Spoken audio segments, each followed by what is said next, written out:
C'est là qu'il m'a dit, je vous prends un mois à l'essai. Et le mois à l'essai a duré 16 ans. C'est lui qui a demandé à M. Billière, à la direction, d'envoyer quelqu'un, et voilà, c'est tombé sur moi. Je fais les tirages à la journée, puis il me dit, bon Théo, c'est bon, si vous voulez, moi je peux vous prendre. Et je suis arrivée avec mes images et il m'a dit, bon, écoutez, revenez chez moi et moi je vous formerai, vous rentrerez comme stagiaire. Et ses premières photographies ont été la libération de Toulouse. Ah, il s'est fait un homme par son travail. Du Z, c'était le noir et blanc. Ça a toujours été le noir et blanc. Hein. C'était un grand photographe. Jean du Z photographié tous les jours, tout le temps. Oh, il était casse-cou, hein. Mais il cherchait toujours l'angle le mieux. Tout pour la photographie. Comme disait Madame Dizet. Non, c'était lui qui le disait. Ma maîtresse, c'est la photographie. La photographie est une manière de vivre pour lui, en fait.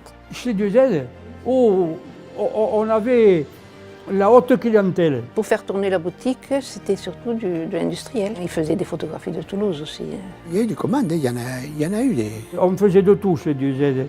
Mais la presse m'intéressait particulièrement. Et quand Sud-Ouest m'a proposé la place de photographe à Toulouse où il montait une agence, j'ai pas hésité. Et je suis entré à Sud-Ouest et c'était en 61. Et là, j'ai passé 30 ans. Et le travail était intéressant. Les premiers vols de Concorde, tout ça, je m'en souviens. Et le sport, ça m'a toujours plu. Et la lumière, c'est la base de la photographie. Il faut avoir l'œil. Moi, j'ai suivi Dieu Z pendant plus de 50 ans. D'abord chez lui, Cercle des Douze et Château d'Eau. Je peux dire qu'il m'a tout appris. Il gardait rien pour lui. Hein. Il disait... Il communiquait vraiment très ouvert, très humain, très serviable.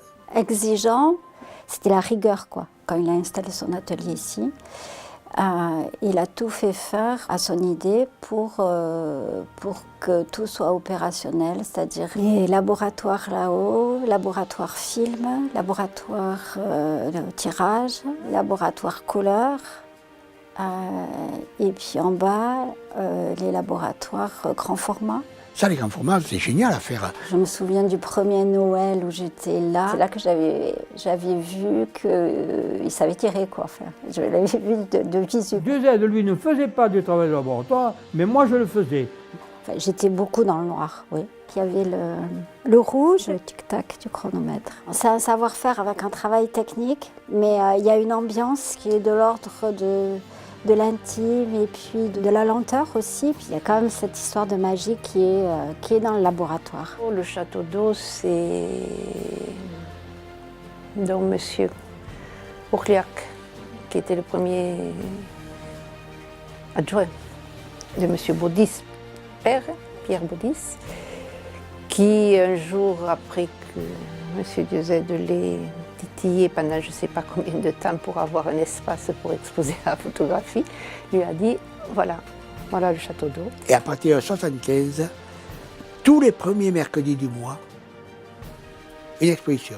Ça a été la première galerie réservée à la photographie et ça je ne l'oublierai pas.